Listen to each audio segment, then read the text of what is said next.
kuMadlanga Commission bokhona uLieutenant General Godfrey Lebeya obeke sisikhulu sama-Hawks wonke apha eSouth Africa jikelele. Uritayile ke ngoMay last year 2025. Esiza enezithole ezijongene naye selufu apho kubonakala khona into yoba wakhipha i-instruction eyenza into yoba ama-Hawks azo-interfere kula arrest yange-6 kaDisemba 2024 eka-Katiso Molefe. Nizakhumbula mos uba kuthiwa mhla kuyobanjwa uKatiso Molefe, hayi bafowethu kwafika ama-Hawks a-interfere, bathe besajongene nama-Hawks kwabe kufika ama-helicopter kungududududududu. I-interference ii-members zethu ze-PKTT ezayi-experience qha mosi siyazi into yoba usually xa kufika ama-Hawks endaweni namapolisa, hayi amapolisa ayarhoxa then ama-Hawks noko ahambele phambili. Hayi bo, bafika kwiziqhwaga zethu ze-PKTT zathi hayi bathi sebesosaba uwitness A nowitness B bebona into yoba le arrest abajongene nayo ingaphaya, zathe zam qubani hlisana uvalo nini. Uza ke ngozitheze zifika i-witness ezo ezafika ama-members we-Hawks because sewezile apha kuMadlanga Commission sewegqithile. Bathe xa befika hayi iminwe yajika yakhomba yena uGeneral Lebeya lona. Bathi hayi bona bafumana instruction beza nge-instruction kwaKatiso Molefe. Okay, uyindoda ethe xa ifika ke phofu wabuza into yoba uprefera ukubizwa bani since kubonakala ingathi nobudokta obubukhona. Hayi bafethu uthe uprefera ukubizwa uDr Lebeya, but because ilime lam selimqhele ngoGeneral ngenzeka into yoba ndizamane ndiphazaphaza manje, but ndizawuzama ukuthi uDr Lebeya. Hayi uthe efika bazama uqoshelisa umuntu onokwenza namagqwetha into yoba ingathi uthe ezama uku-aplayela i-representatives i-SAPS ideclineile into njengathi njalo. iMadlanga Commission yazama uku-understand into yoba ibe yona ingenaphi kuyo yonke lonto because beke nga-reviewer into engathi zinjalo nje. Hayi yavela into ethi hayi ingathi bane-personal vendetta nyana nje even nalo muntu oyideclineile, but iMadlanga yanayo into ethi hayi usengabona into yoba inoba uyireviewa njani, but ke noba ngumcimba bangangeni ncam kuwo, but babe besithi bona they wanted to put that on record, bafuna into yoba mayiflekwe. Hayi kungenwa apha emxholweni.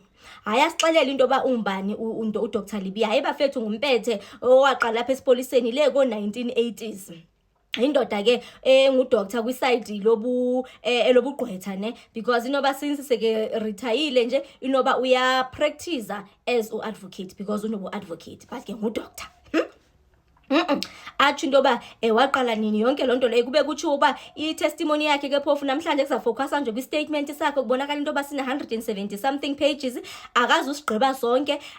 Kwasona kuzawubanjwa nje into engathi zibalulekile okubonakala into yoba inoba zifoma i-part of i-mandate yeMadlanga Commission. Onye nenye efaka nokumgrila ncam kuzanyanzeleka into yoba makusethwe enye i-date akazazo-appeara kuyo apha kuMadlanga Commission, otherwise as in today hayi bazampha nje ithuba loba hayi azidika hayi athethe indoda. Uyayi since ke ngisho sithi indoda ene-experience apha esipoliseni zininzi nje izinto ezirong akazithethayo akaziphikhaphile. Iingxaki zaqala nini ko-2009 phansi koba noGeneral Nhlanhla Mkhwanazi wayeke watsho wathi le political interference nje yenzeka kakhulu after la 2008 laa nto ye-ANC yayisesayidini laseLimpopo. Hayi apho nje amapolisa azangaphinda alawuleke ncam, amapolisa avela sondelana namapolitician bazibhaqa benale ngxaki abanayo ke. Hayi nayo uthetha into ezifana nezo. Hayi awuthatshe nomcimbi wala appointment kaGeneral Nhlanhla Mkhwanazi xa wayezaba ngo-acting national commissioner ngo-2011. Hayi athethe nje ulapha naphaya yonke nje bethetha ke bafethu ndikhona ndingekho ncam because ezinye zezinto zi-internal nje process zabo. Akabona into yoba hayi into ethile akumelekanga ngithi hayi akumelekanga into yoba sifumane i-directive okanye instruction kwi-junior, hayi kumele so zinto nje ngathi zinjalo. Awungena apha ke ngokule sifuna ukumva kuyo. Ithini into yakho kwenzekani? So kujika kufika ama-Hawks nje beyo-interferana ne-arrest yamapolisa kwaKatiso Molefe, kwenzekani? Especially since bafike apha bakhomba wena. Hayi yena bafowethu uthi kwangena i-call esuka kuMalcolm X. Nanku Malcolm X bafowethu fisuka kuMalcolm X. Xa ke phone lo Malcolm X wathetha ngongathi kunamapolisa okanye abantu abazenza amapolisa, so bas impersonator njengamapolisa, so ngamapolisa mbumbulu apha kwaKatiso Molefe. So yena wathatha ifone waye attende ama-awards, ama-excellent awards, wathatha ifone wayihlaba ku-officer Khadwa plus umbotho hayi ke from apho wabe ngathi uyiyekele ezandleni zabo uba kwenze kanjani akayazi but wayengatsho into yoba mabayosabelela into yoba beyo interfere but nje seyivamisile into yoba kube khona abantu abazenza amapolisa otherwise yena injongo kwakusezokuthi uba nyani bakhona abantu abo makubalekwe kwenzela bazothini bazobe sebebanjwa kwa abo bantu abo according to yena. Ngubani uMalcolm X lona? Bafowethu uMalcolm X before ndingena kule yakhe impendulo yindoda evamise ukuvela man endaweni ezirong ifana nangoku kule arrest kanyana kaMugabe apha bekuthiwa badubule khona umuntu baye bavela into baye bafika ngabantu abaye bafika hayi akubangakudala bafowethu kwalahleka izibhamu ngabantu nje angathi abaqondakala incamo kubone. So apha ke naye wafika uMalcolm X le kwanto kwaKatiso Molefe efona nje ufona ukwaKatiso Molefe because ipictures zakhe zavela. Ufonela bange ufonela uDr Libia lona xa ke mfonela ethetha lonto le yena wathatha ifoni wayihlaba kwabanye bazibhaqa betheni beyile but ke ngoku okay so it was into enjalo.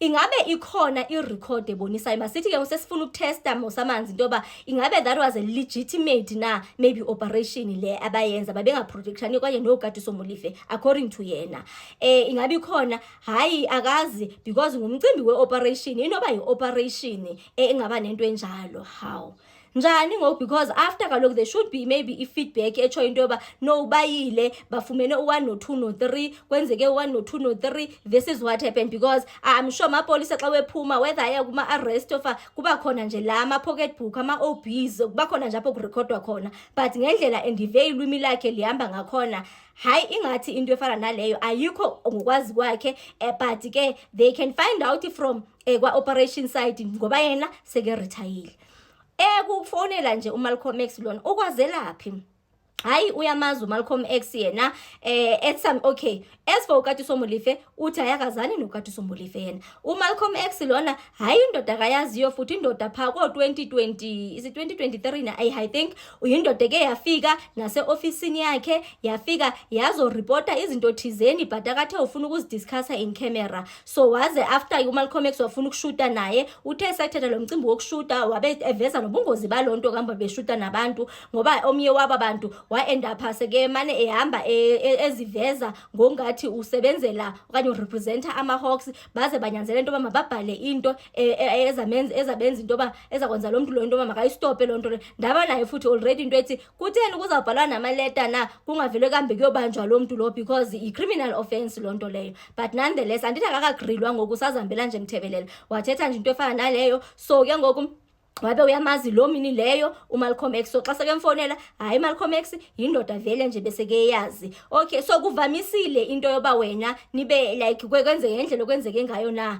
and the other thing akayithethayo into yoba should it have happened into yoba anotify be it ngoGeneral Nhlanhla Mkhwanazi okanye ngoGeneral Dumisani Khumalo bakune operation thizeni beke ngeke abe confused bekhona lo confusion kwa hayibo ingathi kubonakala into yoba bokuhuhywa ngezisu apha yonke lento isenziwa underground ngoba bebebona into yoba inobungozi bebesazaxela bani bethemba bani iqhelekile into yoba mabaxelelwe na awuveze nje amagama afana nalawo but kwangoku ezama nje ukuziclear ukuzibhebhetha into yoba ayena akananto enokwenza ne-interference yena kwangena nje ikholi wathumela abantu into yoba mabaye in case yinyani bazi-impersonator njengamapolisa bengasika amapolisa babanjwe. That is more or less what he spoke about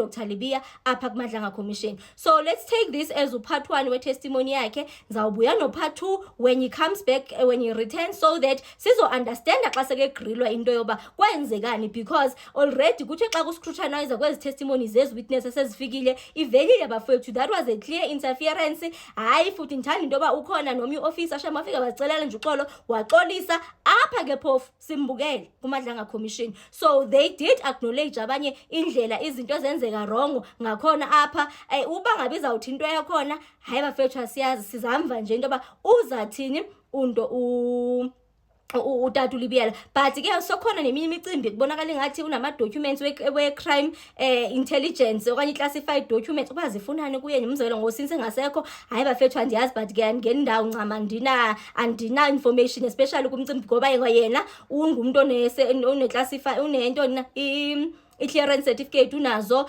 but nje indenzele nje ixhala into yoba ibe zisezithini, but ke kwathiwa hayi bazayidiscussa nama-evidence leaders. One that deals with certain types of people who are not spectators in fighting crime came into operation. I was familiar with the system. It is the same methodology that is used by witness A and B.